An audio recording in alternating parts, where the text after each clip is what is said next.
If you're the marketer who needs to reach a market of owners and sales managers who might not be that tech savvy, particularly in this big world that's deep in AI, what do you do?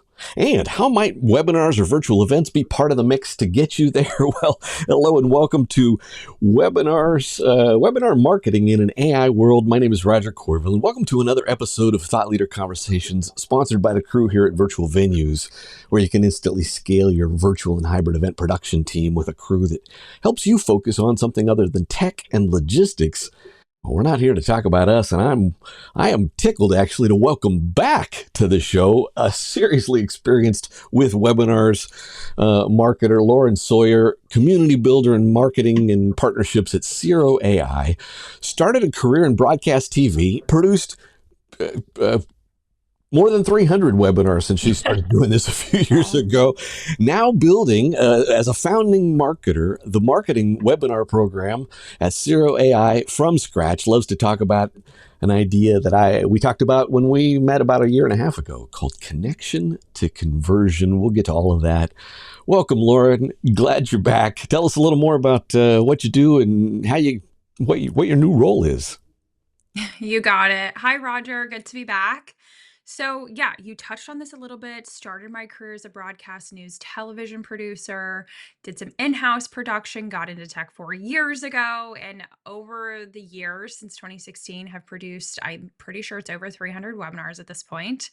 And I'm currently the founding marketer at Siro.ai. So, it's a Series A startup and our app is a recording and coaching tool for field sales teams. So we're, living in the virtual event world, but these are people who are in person knocking on doors and sitting at kitchen tables to sell. And now how do we use technology to reach a not so technical audience, and then inform them of what's going on with AI? So it's definitely been a whole new world, but I love it, especially because, selling B2B SaaS, it kind of feels like we're, selling pixels to each other, but we're really working with people who are getting their hands dirty, doing some real work every day. So it's definitely been a fun one. Yeah, I mean, think about even just the business model of those that you're trying to reach, right? I mean, outside salespeople knocking on doors typically required a sales manager to ride along, and they can't do that times how many ever visits. Therefore, I think the potential upside is huge. Tell us a little more about how you even started into the role, thinking about the entirety of the marketing mix, even before we talk about webinars. Sure. So I also love that like you already are able to see the potential of what's there too. And that's exactly what we're trying to do is scale the benefit of a ride along and actually even do one better by hearing real examples, not something that's been kind of adjusted based on a top performer or sales manager being there. And so how do we market to this very unique group of people who are very busy running their companies and trying to make sure their field team is supported, potentially across the country? And so that has looked like meeting them where they're at, which is a lot of events. So field marketing galore. And then just kind of testing to see like how open are people to virtual. We've had good luck. We'll talk more about that. Um, and then, yeah, I think partnership marketing, I was hired for marketing and partnerships, has also been huge because this is an industry where people really look to their peers or other leading organizations for the software they already use to kind of light the way and guide them of what they're going to need to be successful. And so finding those strategic partners and integrating our app and telling our stories together, has been really important. So obviously there's a lot of aspects to that.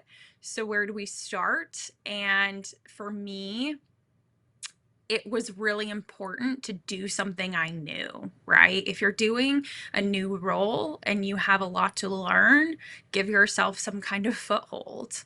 And so for me, like, since I can do webinars in my sleep, that was the answer.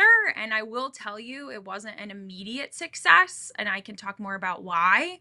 But by webinar two, we were rocking and rolling. I know from our previous conversation that you had a unique approach to webinars. And as you just said, as you started this new role, it wasn't as successful, and then you learned something going along. So tell me what you were thinking about when you were coming from the previous role, and then Yeah, so what you learned along the way with what you're doing now. mhm. So traditionally, I've really used breakout rooms to extend the conversation and allow people to go one step further, bringing in the experts that were the speakers and then also the sales team in case that's where the conversation naturally goes and they need some more context or to set up a meeting. Um, haven't done that yet. I'm still actually in Zoom webinar world, which I think is kind of funny because after doing webinars for so long, starting out partnering with V2 back in the day, we used everything under the sun except Zoom webinars because we were looking for those extra capabilities like uploading videos and playing them natively or doing a breakout room or having like great captioning. But because we're working with a less technical audience, this is not people working in SaaS. No one really expects it. And so you don't, and there's just not a lot of people doing what we're doing. So we're not so concerned about standing out in that way with the production capabilities. It's just a matter of like telling people about it in the first place. And then it's also just kind of a budget thing. Like, I started in April, and so I inherited the budget I inherited, and we already had Zoom webinars. So it's like, let's test if this channel works before we, sign the annual agreement for something else. And where it didn't work when I first started was really because we decided to just like launch the program in 2 weeks, which, yeah, I'm saying because you would understand what that implies. And so it, I think, would have been a little more of a success off the get go had our partner promoted, but he was double booked for another webinar. So they were promoting that one. Um, and then what's been really interesting though is like probably like 5 people showed up live, but we've had over 200 views since we posted the webinar on YouTube.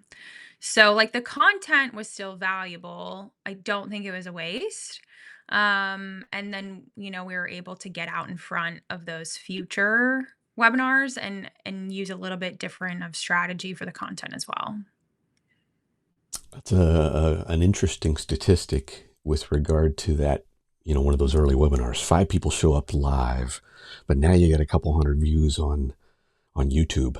There are some people, obviously, since that's what we do is work with people, marketing webinars, who actually think of the live event simply as Mhm. authoring opportunity. And as long as the content is valid, it can sit out there and gather more views nearly in perpetuity. I'm curious, you have a less technical audience as you shared before. If Mhm. you got a less technical audience, do you find that their participation in webinars or their paradigm for you coming is a little more like listening to a podcast, particularly like people who might be on the go? They're listening, not just sitting there watching. I mean, I don't know 100% because I don't know what's happening on the other side of the screen. But like where we had success right after our first webinar is when we had a very straightforward case study presented of how a leading home improvement organization in the country used our app and the results that they saw, the dollars they earned, the performance that increased for their sales reps, and how they did it. And then also the pitfalls that they would recommend for other managers implementing this and working on the change management, because obviously recording every conversation, especially for companies that have not historically used a lot of technology, is going to be a big shift. And then, especially if you people there a long time who think they don't need coaching. But we obviously know there's always room for improvement for everybody. And so at first we were a little worried, like, is this going to be too sales pitchy? And that's definitely something I talk about even in interviews when people are like, what's something you've learned? What's a project that went wrong? And I can tell you that when you do a webinar that's basically just a demo, but you've pitched it as thought leadership, people will not be happy. You are not going to make sales. Even though that's how you traditionally sell, you set the wrong expectation. However, it worked telling this case study and going through it step by step with the AE who built everything out for the pilot program, our CEO kind of moderating the conversation, and then the key stakeholder at the organization who put everything into place and launched it. Because it was focused on education. Like, yes, it told our story and we looked good, but we also looked good because it really worked. And then we didn't shy away from the things that people could do better. So we were setting a groundwork for other people to be successful, not just saying, here's a thing that we do. And so, yeah, like I think that was a really good learning that like you can talk about your product at length, but it should be in such a way that you're setting up your audience for success and like demonstrating how they can really use it as opposed to just like walking through a few features. Interesting that you say that. In my corporate marketing career, there was a lot of time when I was responsible for sales materials and product marketing oriented stuff, right? The go to market strategy. And one of the top requests, of course, is always case studies. And as you know, case studies are hard to get when you're going to go put it in print because now it gets all tangled up in legal and a whole bunch of stuff. But get them on a webinar and just get them talking, and you achieve, in a sense, a similar result with a whole lot less headache. Yeah, so we do think of those webinars as a case study interview to an extent. And then also I'll say, um, oh, I lost my train of thought. We do think of it as a case study interview. Oh, it is helpful to give people the opportunity to be heard on the webinar, Mm. to be able to have them justify the time to do it. So, like, if you're just saying, like, oh, I want to write a case study about how this all went, and they're busy, an hour of their time is like probably unlikely to get. But if you're giving them the additional visibility for the success that they've had personally as a manager and for their organization, it starts to become more valuable use of their time. So it really can become more of a win-win when you use a virtual event to tell that story. In your new role, is there any particular combination of marketing tactics that you use or have found is better, worse, different than before? Also a good question. Better, worse, different. Better is webinars. I've said this before and people are always like, "Well, why?" That webinars work better at Siro than I've ever seen them work at a previous organization. And it kind of blows me away. And I explain to my colleagues, like, this normally doesn't work this well. And maybe a little bit about that is because I've done it for so long, but I think a lot of it is because we have a true product market fit. We solve a very big pain point that people have of needing a good, efficient way to onboard and train and provide additional support and coaching so their field sales teams can be successful. And when your team is earning more money, they're going to be happier and you're going to have higher retention. And then obviously your company's just going to be more successful. And so, like, it's a big aha moment when people are finally introduced to this. It's still very new technology in the space. But these are still smart business owners who want to be data driven and they want to be efficient. And as like hard as it is with this economy and everything to run these types of like door-to-door businesses or home services, every dollar counts. And so if you can pinpoint exactly where you're missing dollars and give that specific coaching instead of just kind of throwing everything against the wall, like, but did you try this or did you try that because you weren't there? Now you have the play-by-play of what happened and you can say, that's exactly where this went sideways. Here's how we're going to learn. And you can even then provide examples from the team teammates of how they did it. So now you're not just getting feedback, you're getting an example that you can emulate. So, um, it just works. And so that's been really helpful. I think there's a lot of marketers who can relate to selling something that doesn't work or is confusing to understand. And then webinars become part of a longer sales cycle of just like educating people. But if you're really touching on that pain point, it's very possible that that demo is going to get booked straight out of the webinar. Those, if you're just listening to this, you should probably rewind and just listen to what Lauren just said again. Those are words of wisdom, my friend. 3 days ago was my 25-year anniversary in this space, and that means nothing. That and $4 will get you a latte. But observing just very broadly how marketers use webinars, one of the challenges relative to when I started, which was a long dang time ago, is that it has been viewed as more and more operational, and therefore has oftentimes gotten pushed down in the organization to junior marketers who don't think strategically in a way that you just illuminated, right? And I've seen broad level statistics that where certain, for instance, like response rates to or attend rates from a registration, right? Register, attend. Broadly speaking, for a long time, it's been roughly a quarter to a third, right? If you're doing better than that, great. If you're doing less than that, you might want to look more deeply.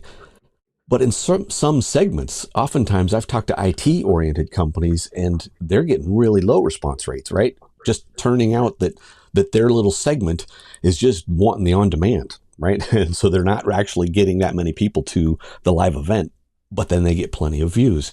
And digging in and finding that nuance within your space, perhaps even within your vertical, is really important. And the reason I'm just going to put an exclamation point behind that is because, correct me if I'm wrong, but to reflect back what I just heard, you've figured out that you've got numbers, people who know where the numbers are because they're the business owner or sales manager. And number two, they're responding in a way that's very different than how other software as a service marketers might how they might respond to other software as a service kinds of things. And you just figured out a nuance there that I think is really powerful. I love that. Given where you've been, talk to me about building a team. Mm. You've been in a couple organizations where you've seen growth. Talk to me about your experience building out a team, particularly as it either touches down with webinars or more just generally your marketing department. Yeah, so when I was at Vendor, which is procurement software, I was very fortunate to have a wonderful team around me that had all these specialized roles. And now it's like, yeah, Lauren, be the glue, figure it all out. And then we have some contractors. And so it was a very common question that came up of like, how are you going to staff around you? Like, are you going to find more people who do what you do to do more of it? Are you going to find people who do something different? Um, and it's not something I immediately knew how to answer, especially because I hadn't done it before. So I've been at Siro for 5 months, and there, to an extent, is no replacement for just having done a job for a little while. Like, you need some context. Um, so I've like wrapped my head around this, and I've realized, and I will preach this for the rest of my life, that like I can't do my job properly without operational support. It's not what I do. It's a very different skill set. It's technology, IT, like you said, operations over really more communication and content. So that is something that's been really important to me, is to find top tier operational support so that we're automating things and we can also track the impact of the work. And then from there, I always give this advice that like every marketer should consider networking to be a core part of their job responsibilities. I don't really care if it's on your job description. Like, you need to know the people. Because like this is how you find panelists for your presentations, and this is also how you find good help. And so thankfully I've been laying groundwork for a very long time of getting to know great marketers, or great marketers who know great marketers. So it's even knowing yourself, Roger, is a great example. And so, like, at that point, when needs come up, you can be like, okay, like, I know the person who can handle this. So I solve problems in a who, not how mentality or method that's actually explained in a book by David Sullivan. I believe it's called Who, Not How. And I was like, oh, yeah, that's me. So when I see a problem, I find the right person to manage it. I don't prescribe the way to do it. This is a long time ago, but I remember an aha moment of that exact kind of thing. It wasn't in terms of building a team, but I saw somebody post something on LinkedIn that was a question that I knew somebody else that I knew had solved. And so, in a sense, a who not how kind of way, I didn't introduce them. That was it would have been inappropriate in that particular context. But I pinged him because I'd worked with him 10 years previously and said, "Hey, back in the day, you implemented this particular software solution. I don't remember who the vendor was. Who was that?" And he not only replied with the vendor, but then said, "And I've implemented it at two companies since, and here's two things to think about." So I turned around and sent that back to the person asking the question, and of course I made lifelong friends. I mean, that's we help first, and money just happens. Or at least that's my attitude. That doesn't mean we don't have to have sales skills and close deals, but um, who not how. I love that. I may have to go read that book. Hmm. If you were giving advice to someone who maybe has been doing webinars for a long time, Hmm. but they aren't necessarily getting the results that they want, where would you point them in terms of fine tuning what they're doing? Yeah, so it's really nuanced. Classic marketer answer, it depends. But where I've typically seen things going awry is first and foremost, literally in just your confirmation process. So if you don't have a calendar invite going out to people, that's going to drastically affect your conversion of people showing up.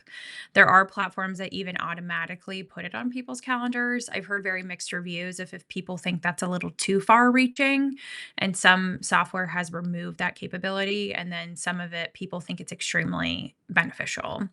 But whether or not you want it like an auto ad, you definitely need that calendar feature. And if you don't have that, maybe because you're doing everything in house, as opposed to using something a little more robust and automated, that's just, it's really gonna hurt your conversion. And you need the reminder emails. They need to go out 24 hours in advance and an hour in advance. And I also like a starting now email, but that's kind of up to you of how much you want to like ping people.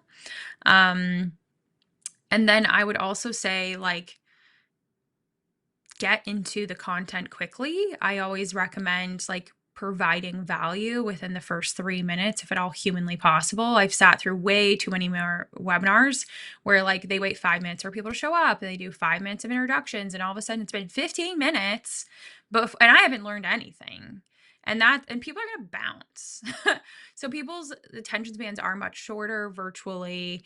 You're literally on webinars to learn something. Like, plan to make sure that people learn something.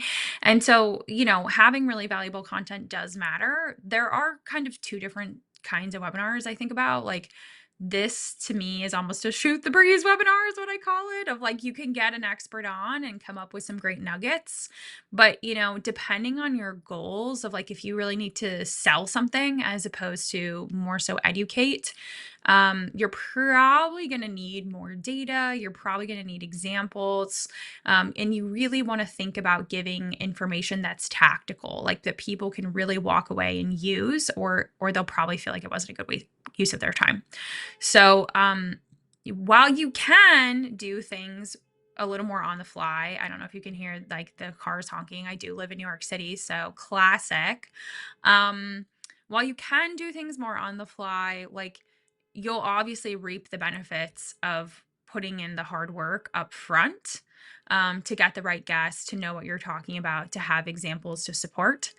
Um, I don't know how this is going to go on, Roger. Can you hear? Okay, we're good. We got him. It was, I don't know, 12 years ago. It was a long time ago. I did what I think is the only study of its kind. I did this actually was sponsored at the time by GoTo, GoToWebinar.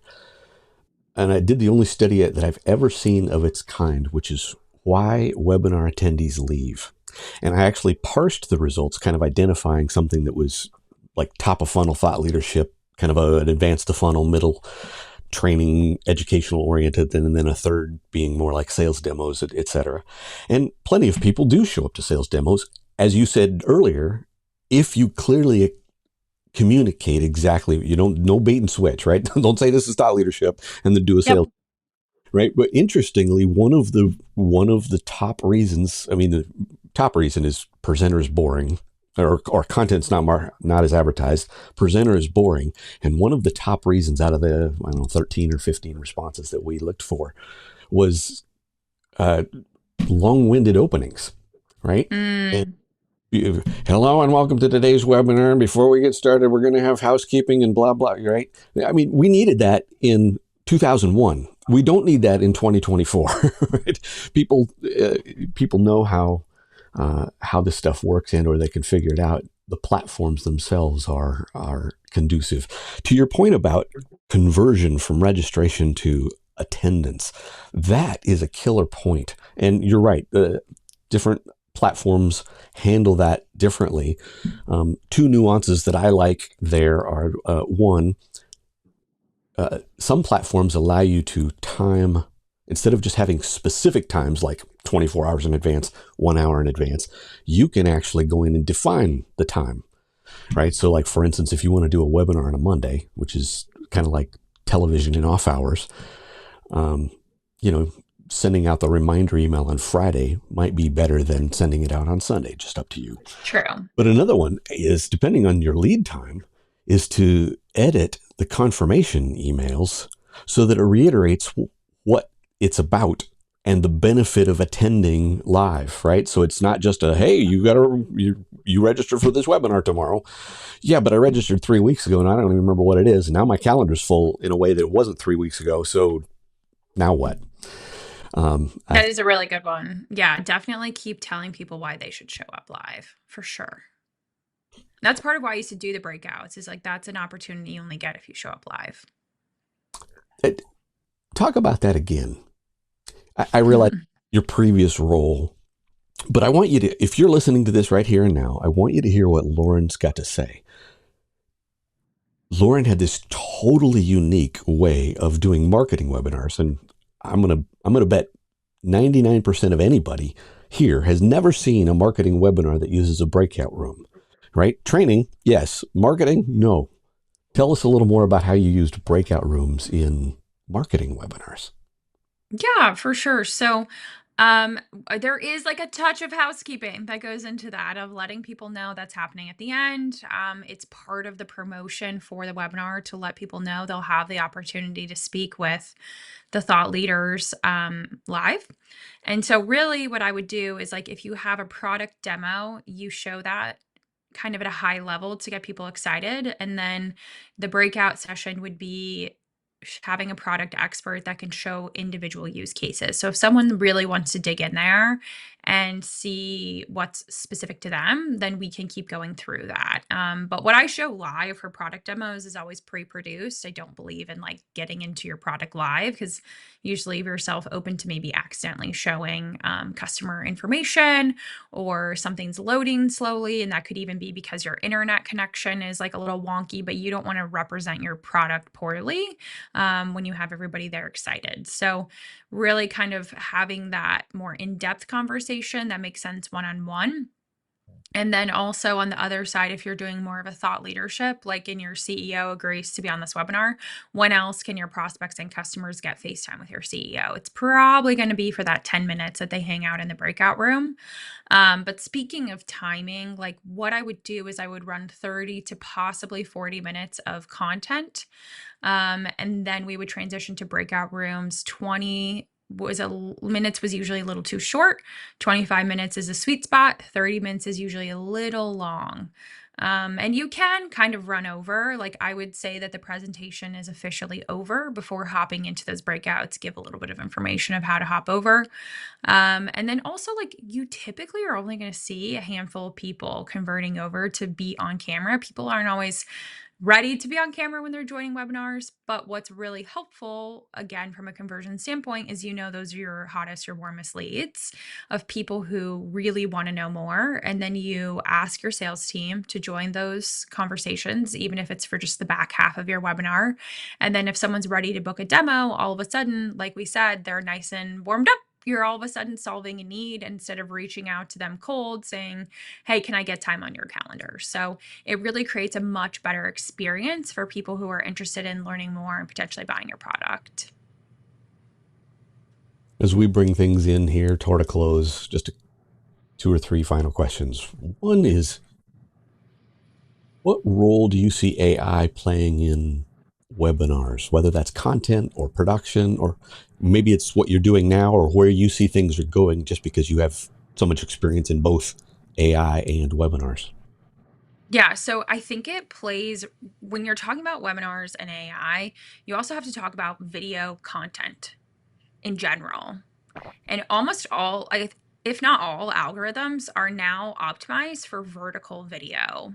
LinkedIn even just updated their algorithm. So you've got Instagram Reels, Facebook Reels, LinkedIn, probably something like a Reel. I don't know what they're calling it. You've got TikTok. So where are you getting all this content from? Doing it one off is like super inefficient. And so I recently recorded a webinar that was an hour long, and I'm trying to do some quick mental math. And I got at least 4 clips, if not like 6 vertical videos out of that. We added captions and we added graphics, and we're able to tag partners in that of our speakers, and we're able to have content ready to go to explain our product. And it also just comes off more conversationally because it's now been part of a conversation as opposed to saying, okay, we're hitting record and go. And so it becomes such a useful content production tool if you really think about the post production, and that's hard to do. Like it's always kind of hit stop, thank you, next. Like we have to move on to our next big thing we're working on. But it's so important to continue to get the value out of that. It's just like even when you post something on social media, and certainly not all of your followers see it based on how the algorithm works. And so you absolutely can post things to say, come to the live. You can absolutely post, here's the full recording to register and download. Here are little clips, like keep going. People probably are not getting annoyed. They probably haven't already seen this content unless they're like super fans who are glued to your content. And I don't know if I have those yet. So got to keep going. I don't know if any of us have that. Maybe if Yeah. Jordan. And I'll point out, it's been fascinated to see that Goldcast started out as a webinar software, and they've now really rebranded to being more of even a content studio because they added AI capabilities for repurposing your clips. And so, like, they're even seeing and getting ahead of this trend of like, okay, how do we efficiently create video content? Yeah, it'll be interesting to see where it goes. You know, you can string together a whole bunch of AI tools in your marketing stack or your particular workflow. It'll be interesting to see those converge. On24 is now doing the similar kind of thing where they will, with a button push, grab video snippets or highlights, I think they call them, publish an ebook from the transcript, et cetera, et cetera, et cetera, beginning to all be within one platform as opposed to you needing to grab a bunch of different platforms. Yeah, and that's what you should look for. Like, I consider that standard at this point. This technology is here. Like, people need to evolve and include that because it matters. Like, why would I download an hour-long video to edit it in Premiere and then have to upload it back to the internet when I could just do it all natively on the internet? Right. Yeah, the production time is reduced by a massive factor. Not just a little bit, a massive factor. Just next to last question. For companies that you think might be hesitant to invest in AI, how can they think about the ROI of implementing AI tools in their marketing stack? Okay, here's another it depends answer. But like you have to think about where you need efficiency. So for me in webinars, I use Jasper AI to create a custom workflow that I could put in like an overview of what the webinar was going to be about. It would give me different options for a title, different options for description. And then once I confirmed that, it would spit out like LinkedIn posts and email copy. And yes, like I needed to edit it, but it was so much faster to have something to start with, and I'm a little bit better of an editor than a copywriter anyway. And then like, yeah, the production tools, like I've heard so many people be like, "Why do we need to hire a video editor anymore, Lauren? Can't AI just do this?" And it's like, okay, it grants you efficiency, but it is not a magic wand. Someone's still putting it in there, verifying it sounds okay, setting up, what things are supposed to look like from a brand perspective. So you're gaining efficiency, but it's not replacing anyone's work. And so I think you should have to kind of look at like what is your pain point and then find the right tool. Yeah, I mean, uh, obviously in this space, particularly since I spent a lot of time working with trainers, ROI was a common question. And I'm like, look, you can isolate, measure, and monetize anything. The question is, it takes a certain amount of time. If you're going to isolate, oh, how much time is that part of my workflow taking? Now, how do I measure it and do a before and an after and then calculate the, fully burdened labor hour or whatever you're going to do? But to your point, if you can identify that, the people that are actually doing the work can tell you whether or not they're more efficient or not. And I Mhm. up the point about not replacing humans because I've yet to have any AI tool kick out work that didn't need me to massage it. I even uploaded all of my books, papers, etc., into a custom chatbot, and I still cannot get it to spit something out in what I would count as my voice, right? Mm. My own voice. And so I'm like, okay, well, there's my brand standard, and I can't get it to do it yet. Maybe that's me. Maybe it's the tool, but we'll get there. You mentioned, was it Goalcast? Was Mhm. the tool that's kind of evolving there? Yes. Any other tools? You mentioned Goalcast. You mentioned Jasper AI, which is a great tool. Any other particular ones you really like? Yeah, Zuddle's really been on my radar recently and very interesting to me because they're bridging in-person and virtual events with really, really robust registration features that are like on par with Cvent, if not in some cases better. So I think that is a really good one to look into. They've been a little quiet about their advancements they've made lately while they're beta testing it to make sure it like really, really works, which I admire, not just selling it because you can. So I think that's a really good one to look out for. And then like transcription tools, always nice to have. Oh, a big one that I've been loving is Laudable AI. And so what you do is I even take like a webinar and I pop it in there and it pulls out quotes for me that speak to customer testimonials, and you can kind of tell it what types of quotes you want, so it'll look for keywords. It makes sure that it's pulling quotes from people who are not from your team. They're like actually the customers. And it also has some back end coding to make sure it's not hallucinating, which I recently learned is when, AI makes up information. So you have to watch out for that. So it's helping the data stay true to what was actually said. And so that has been a really, really useful tool for me as well. Lauren, if somebody wants to get in touch with you, what's the best way to do that?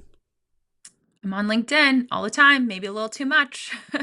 Lauren Sawyer, there's a little sunshine after my name. So that's me. That's awesome. Final question. Are there any questions I should have asked you that I haven't? That is an interesting question. Um, it's been a good conversation, Roger. Yeah, well, it has. And I seriously am thankful for you coming in and just sharing a little bit of your time and dropping a whole ton of wisdom nuggets. So thank you again, Siro, S-I, if you're just listening, Siro.ai, Lauren Sawyer on LinkedIn and/or to the next webinar coming soon. All right. Thank you again to Lauren, and thank you again to our sponsor, virtualvenues.com, where you can get your virtual event team scaled up really fast. Thank you again. We'll see you on the next episode of Thought Leader Conversations.